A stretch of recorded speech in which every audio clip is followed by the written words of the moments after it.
Are we starting, Charles? Yeah, I think we are. Yep. I think we're live. Yep. So let's go ahead and call this meeting to order, the March 10th, 2021 Traffic Safety Advisory Committee meeting. We have an agenda in front of us. Are there any changes to the agenda?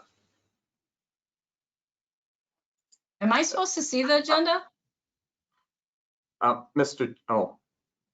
Mr. Chair or Charles, did we talk about the one change? I don't know if Arthur caught that or not. So item B, 5B, we've got a couple staff members who are out who were going to present this. We'd like to table that to the next meeting. Okay. Can we share the agenda? Jack, I've got it up on my screen if you want to share with me.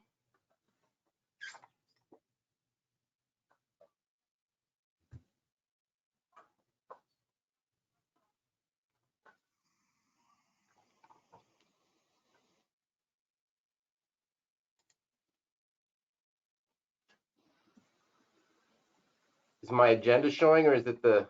It is. Okay, very good.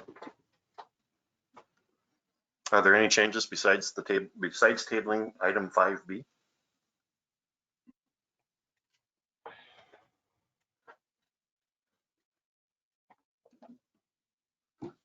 Hearing none, do we have a motion to approve the agenda? Charles? Sure, I'll move Or is it. that Matt? Okay. Is there a Linda will second? second it. Oh, go ahead. Okay. It's been moved by Charles and seconded by Linda to approve the agenda as amended. Tabling item 5B. Is there any further discussion? Hearing none, all those in favor say aye. Well, you know what? Let's Charles, can you do this? I don't have a visual and my camera is not working, so it's a little bit hard for me to go around the room. Okay. So you want me to read off the roll? Yes, please. Okay, Arthur. Aye. Joe. Joe, you're muted. Are you going to vote yes or no?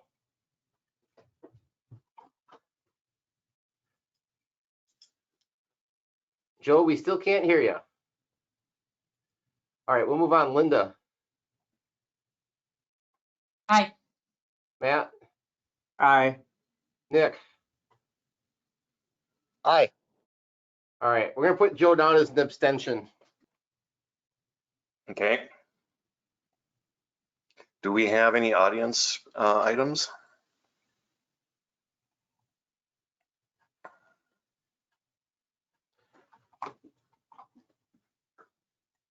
Jack, you got anybody Okay. from the audience? Oh, my bad. We don't have anybody in the audience right now. Okay. Let's move on then to the approval of the meeting minutes from the January 2021 meeting. Can you share those? Just a second.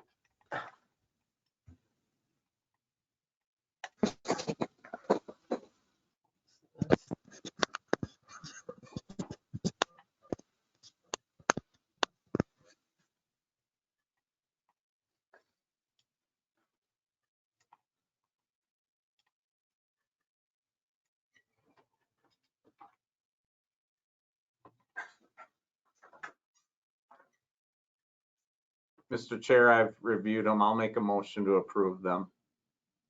Is there a second? Nick here, I'll second. Okay, it's been moved and seconded to approve the meeting minutes from the January 13th, 2021 meeting as presented. Is there any further discussion? Hearing none, Charles, can you call the roll again? Arthur? Aye. Joe, are you there? Looks Joe? like he's muted yet. Okay, Linda? Aye. Matt? Aye. Nick? Aye. All right, and Joe sent me a text. I think something's not quite working right on his end, but he's voting yes. And I am Very as good. well. Meeting minutes are approved then. Can we go back to the agenda? Okay.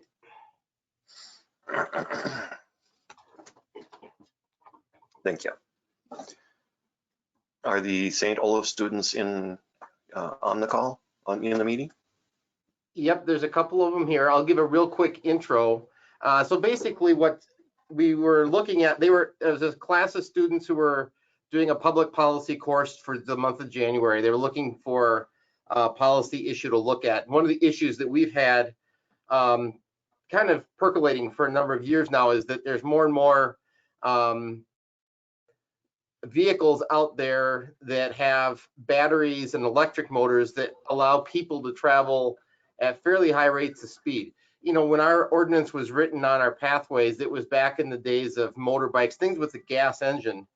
And we need to look at updating our ordinance to try to address the technologies out there today. So these students worked with me for the month of January to research all the different kinds of electric vehicles that were out there, and then try to give us some structure that we might then consider adding into our ordinance, amending our ordinance to try to regulate the use of these on the pathways. So I think Abby and Aiden are with us. If you guys want to jump on here and maybe kind of explain some of the things that you found to the group. There's Aiden.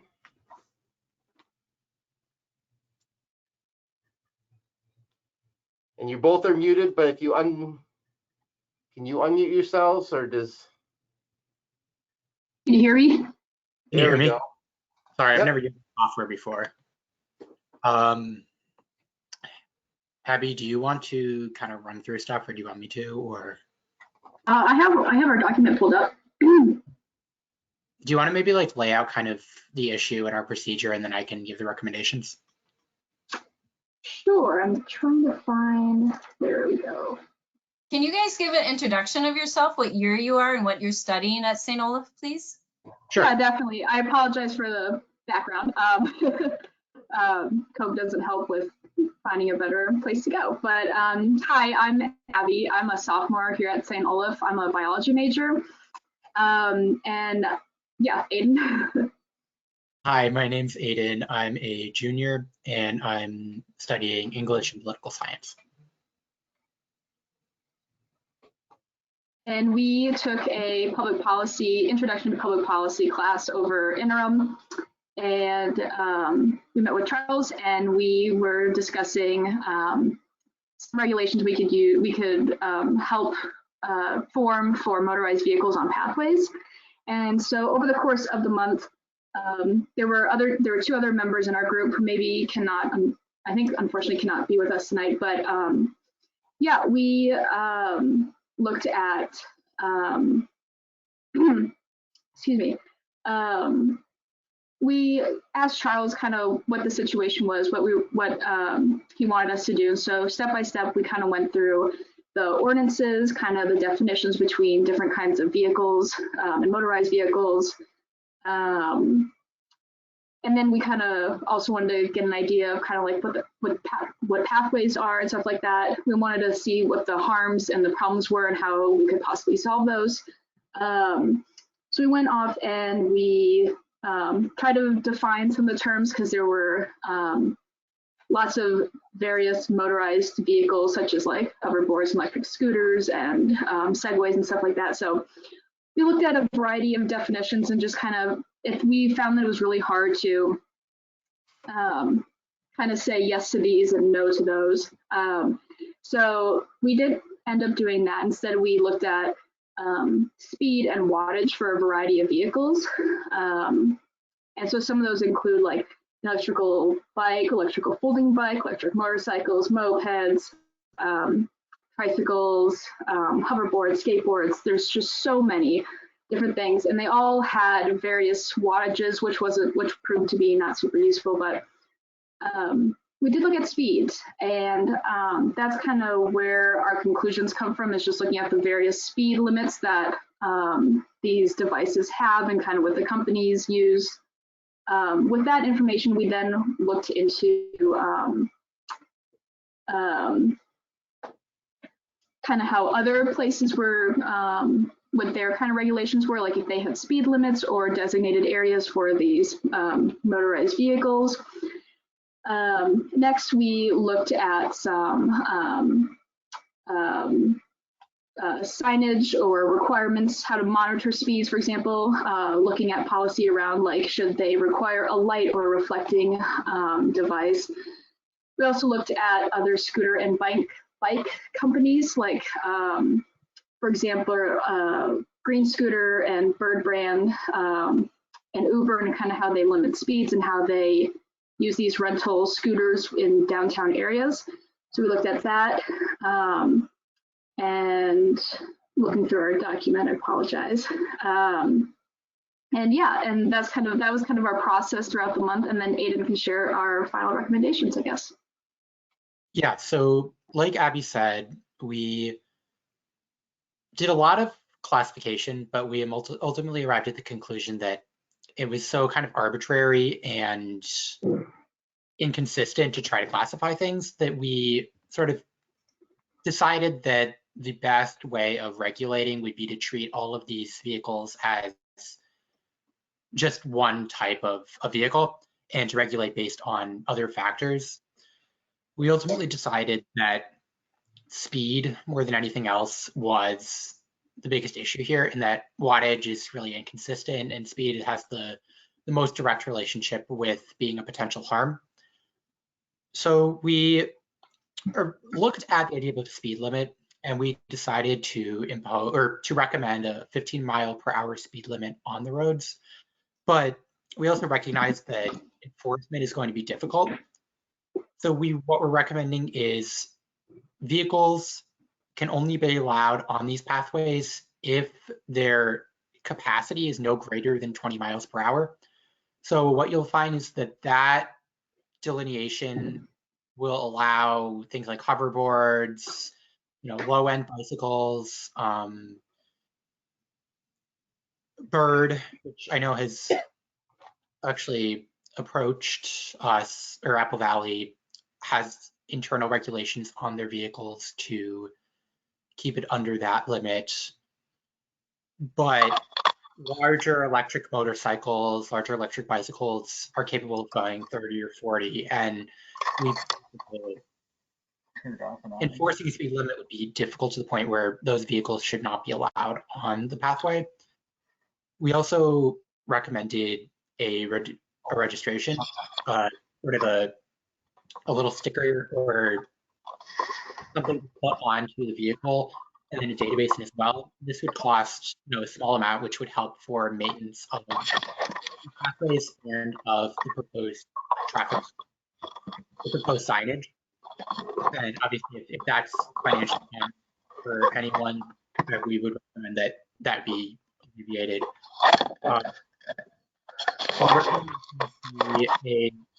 small aspect or a small area of some of the park pathways, all the vehicles be banned for older people or mobility impaired people, so that they don't have to worry about, even if the vehicle is going 10 or 15 miles an hour, just so they can have a completely safe, completely off-limit kind of area. We recommended the reflective surface at night at regulation. Either a lot of these vehicles have lights on them already, but if not, something like a reflector that you would put on a bicycle. I want to check our documents, see if there's anything I'm not remembering off the top of my head.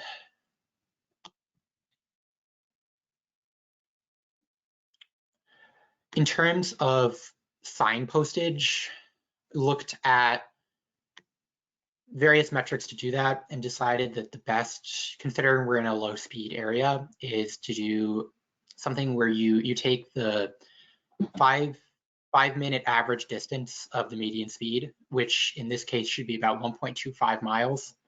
So speed limit sign should be posted at every entrance or beginning of the pathways. And then if on those given stretches, which I know isn't not all of the pathways go for 1.25 miles, but for those that do, another 15-mile-per-hour sign should be posted at every 1.25 miles. And I think these solutions are generalizable, which is nice. And I think that it should alleviate some of the concern over, the subdivisions we talked about or confusion. And I'm hopeful that this is a low cost item, especially with the hypothetical introduction of the small fees for registering vehicles. But we didn't do a thorough cost benefit analysis, so I can't necessarily speak to the costs itself.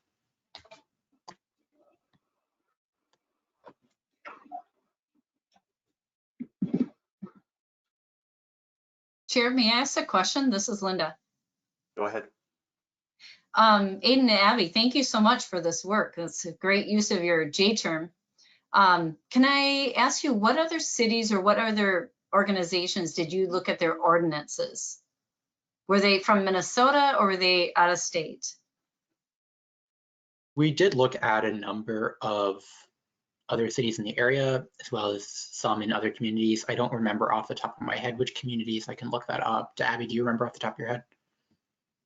Unfortunately, I do not. We had 2 other group members who could not be here tonight, and I know we broke up the work, and so they might have had a better insight into that. But I know there were some places around, definitely in Minnesota, neighboring cities and stuff, but I don't remember specific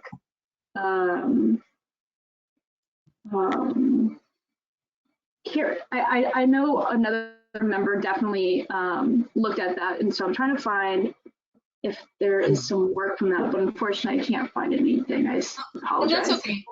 That's okay, Abby. And if you see it, just holler. But Matt or Charles, what do we have any current ordinance regarding this or not?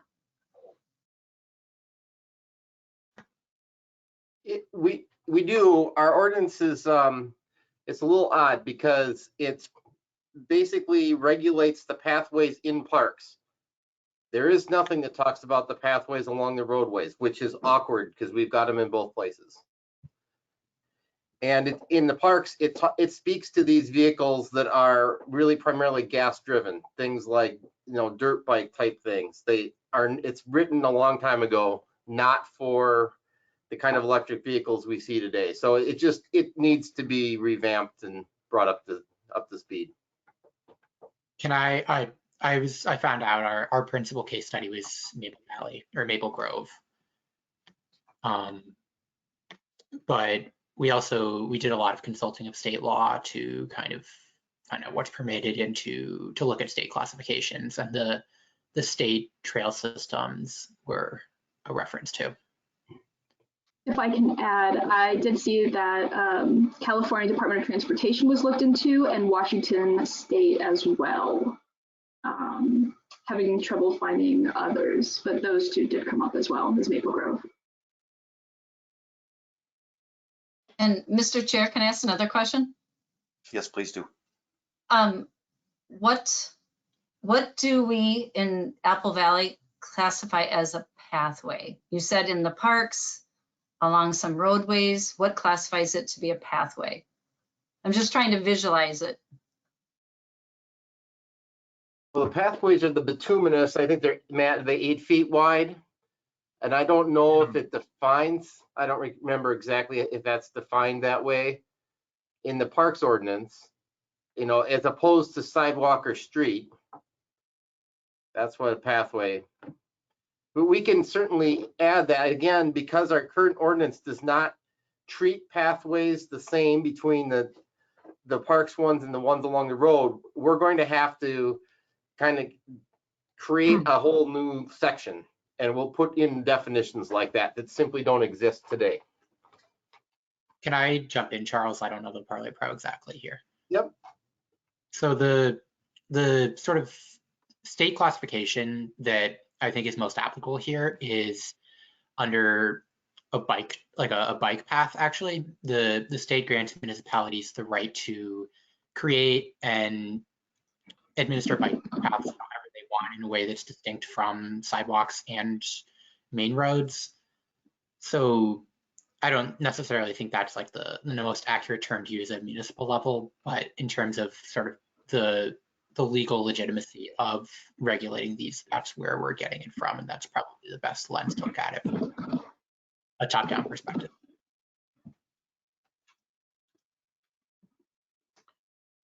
I have a question too for you guys. You were recommending, I think I heard you say the Bird, the motorized scooters, the hoverboards, and bikes. So I'm old school, so when you say bike, I think pedal bike, but you're referring to these, I've heard of them, they've got these little electric motors in the rear wheel system. Is that what you're referring to? Yeah, so just wanted to clarify, like we're definitely not sort of at large recommending any specific classification of vehicle, just anything that has like a capacity of under 20 miles per hour. So the vehicles you're talking about, some of them would fall under 20 miles an hour, but a lot of them would not. I don't have personal expertise. This wasn't really my field, but I do believe that that's a fairly accurate depiction. So some of those Birds, you believe they can go over the 20? So Charles Bird is the company that has contact. Okay. Bird, I believe, has the sort of make that they're using in and of itself probably has the capacity to go over 20, but they have like an internal regulating system within the bikes that will prevent them from going over either 15 or 20.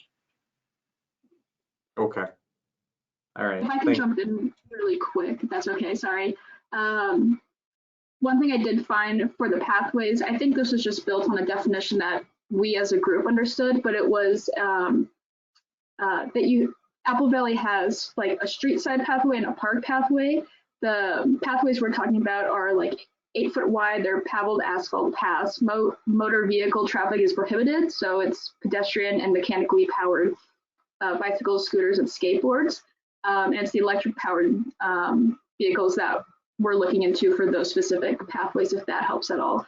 And Bird electric scooter rental, it's not a bicycle, but it is a electric scooter company. And I looked into Lime electric scooter sharing and Bird electric scooter rental.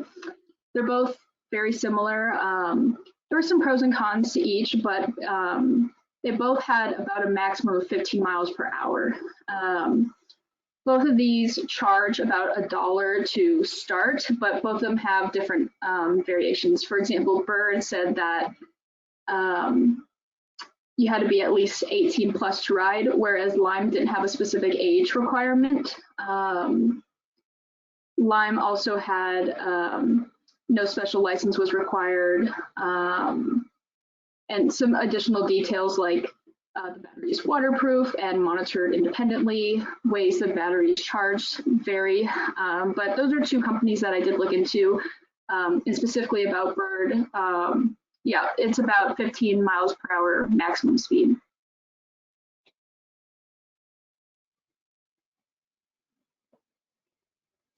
Mr. Chair, can I ask a question? Yes, go. I work at the University of Minnesota, and we have a ton of electric scooters running around campus, and they also have a ton down, at least pre-COVID, they had a ton down in downtown Minneapolis as well as St. Paul. It'd be interesting to see what kind of rules and regulations the university as well as the Minneapolis-St. Paul has regarding this. And the other thing is, Aiden, you were talking about having a sign every 1.25 miles on these pathways, which I think is a good reminder. But did you also mention that at the beginning of the pathways, if there is a beginning of the pathways, that it would also have a sign? Yeah, that's that is one of our recommendations, and that's included in our report.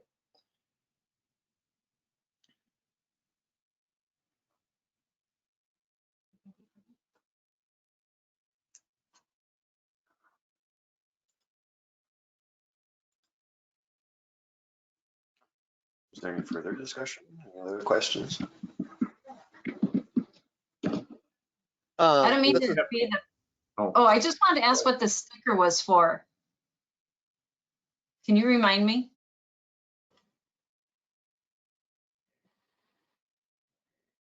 I'm sorry, what did you ask, Linda? Oh, I'm sorry. I was wondering, you had mentioned that you recommended that people have a sticker. What was that for again? Yeah, so that's in essence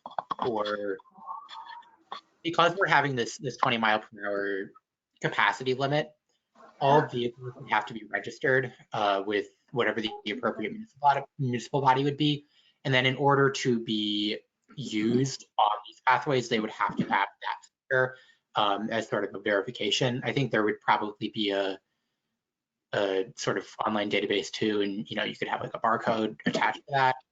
But that's just a sort of a signal that the vehicle is registered, is under the capacity limit, and that the license has been, the one-time license has been paid for. The rationale, Linda, is that there are a bunch of these, electric bikes. Some are going to fall in, they meet our criteria, and some aren't. If we require a registration with the police department, they can verify in advance, oh yeah, okay, this bike meets their criteria. They put the sticker on there. Then the officer can just look, if there's a sticker, their license, they're okay. They don't have to try to figure out, is this one too fast or is this one too slow? Some things like the kids' Power Wheels, obviously going to be underneath, but there are going to be some of these vehicles that are going to be on the brink. And so it's a lot easier if we have some sort of registration system for enforcement. Does the police department have capacity to manage that registration? It would be something we'd have to work toward. My question would be kind of determining whether it has the capacity or not. We're used to dealing with motor vehicles, and they are kind of regulated and registered by the state. So if the state says they're okay with exhaust and capabilities and safety features, they get registered. So that would be a whole different process for us. We do register bikes just as an ownership in case they're lost, but we do not. This would be more of a regulation than just registering, in terms of keeping track of who an owner is one thing, but I think keeping track of maybe how many CCs it has, or what governor type features it has to reduce the speed would be nothing we're experienced in. And Nick, you guys will have to go out and time these things now. Well, I think I can run about 14 miles an hour, so I could do a foot race, and if they go faster than me, then we know they shouldn't be out there. You're faster than I thought. I did have a question though about the posting. So when you say speed limits, or the information should be posted, are you primarily saying that that should be like a metal sign on a metal post in the right of way, or do most cities have just like on the sidewalk painted, which would be a much different maintenance cost and kind of risk factor for other people using the path system? So how are other agencies or other communities posting the information?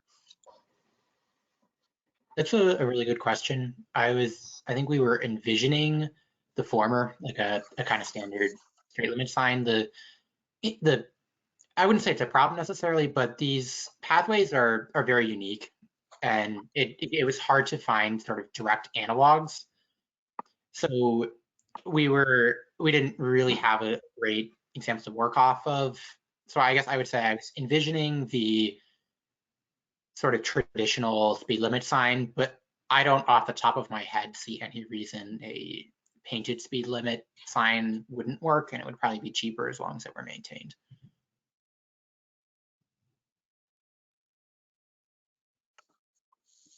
You said you studied this in Maple Grove, or Maple Grove has something similar to this? Abby and Aiden? Yeah, let me refer to that. I think Maple Grove we mostly used as sort of a terminological analog for their regulations of these vehicles rather than any kind of specific pathway. So Maple Grove has something like this in place already? What you're proposing for Apple Valley?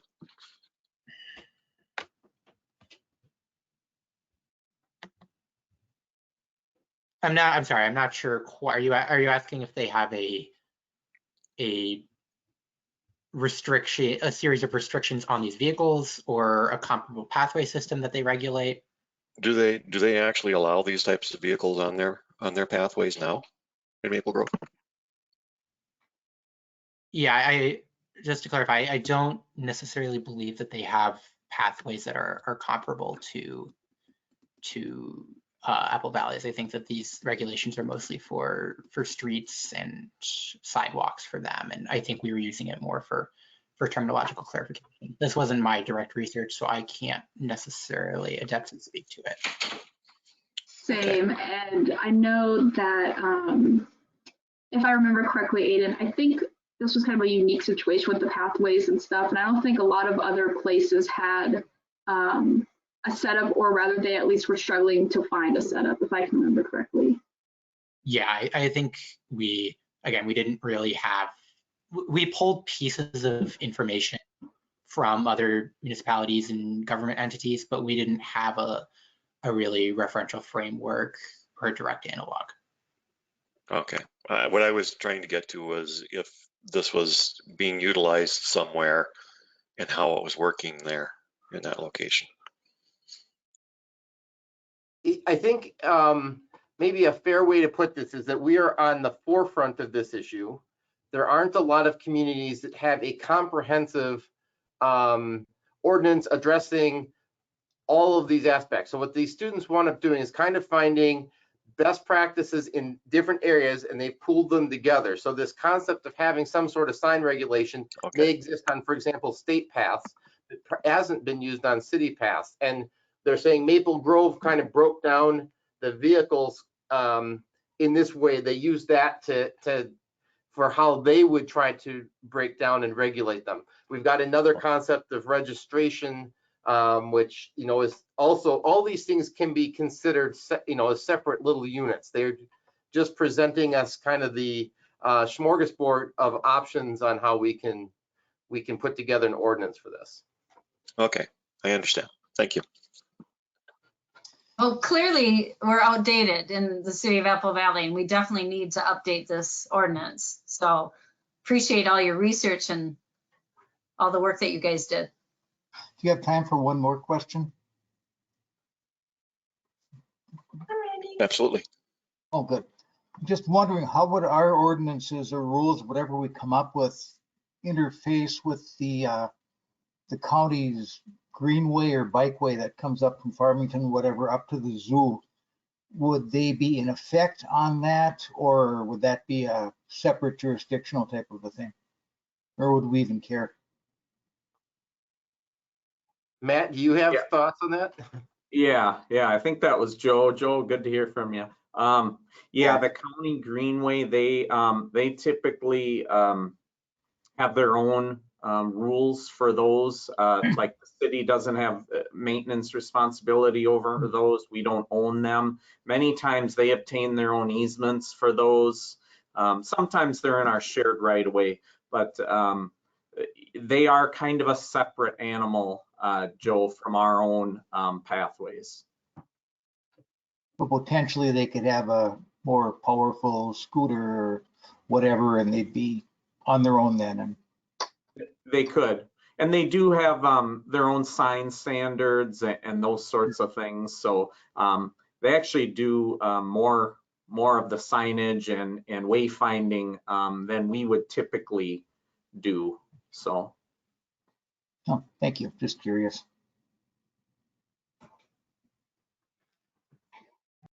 Well, I want to echo what Linda said too. Thank you to the students and their committee or their group.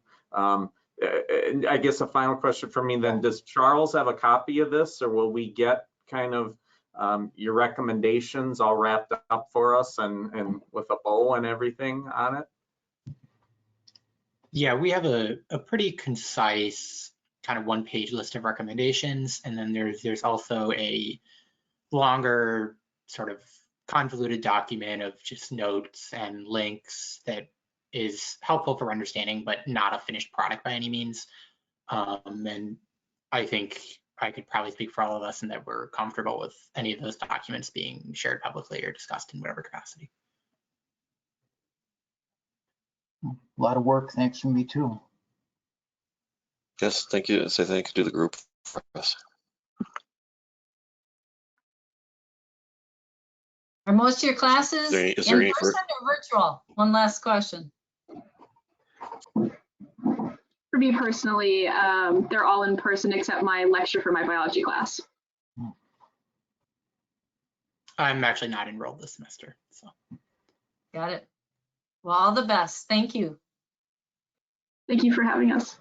You're welcome. Thank you. Thank you. Thanks for your work.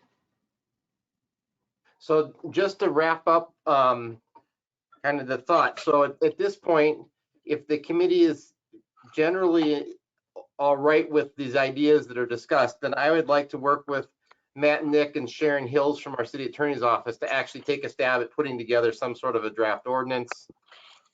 That will take some time, but then we can come back and then we can have the committee actually recommended something that the council can act on. Right now, these are just concepts for you to be aware of. But if you like the idea, then we can go work with Sharon and come back with something. Sure. In the meantime, could we get the one-page document and have that for our meeting minutes next month or next meeting? I'll send that out. Excellent. Thank you. Is there anything further then on this item? No. If not, then let's move on to the informational items. Anything, any other traffic concerns communicated to the police department?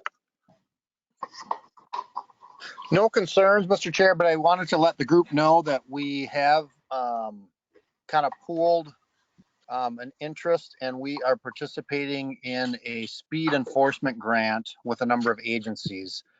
So it's an extension of our traffic safety project, which is a county-wide initiative. And we just learned about the last week or so that our group was awarded about $35,000. And so Egan is acting as a fiscal agent, and I think there's about 5 agencies participating. And so we will be doing some more targeted speed enforcement, which is just, I think, a chronic problem since the pandemic here of extreme speeds. And so we're happy to be able to get some grant money and participate in that. That's all I had. Okay, thank you. I'm so glad to hear that, Nick, because the Office of Traffic Safety at the Department of Public Safety really pushed hard to get some funding for speed enforcement, because it's crazy how many crashes and serious injury crashes, fatality and serious injury crashes that have happened since last March. We thought that because people weren't on the roads as much, we'd be lower fatalities, etc. And it's not. It's higher. And it's a lot has to do with the speed, number one, the unbelted, aggressive driving, and I think it was the drunk driving also. So yeah, thanks so much, Nick. Keep us posted on how that goes. Yeah, we'll do. There's a lot of different things at play, including just to this point, decreased enforcement overall for a number of reasons, whether it's staffing or commitment to other details like unrest, or like we worked an emergency schedule for months and months to try to distance for the pandemic. So it's kind of the perfect storm, and hopefully this will help out a little bit. Yeah, that's awesome, Nick. Congrats on getting that. Yeah, that's incredible. Is Apple Valley's PD staff affected by the trial? Are we down, or are any of your staff being reassigned? Not right now, but as the trial nears completion, our entire department will be working. Essentially, the entire metro, every law enforcement agency in the whole metro will be working. And so it's a region-wide problem. The first time the unrest happened, and it will, we're preparing for the same thing. So it's all hands on deck.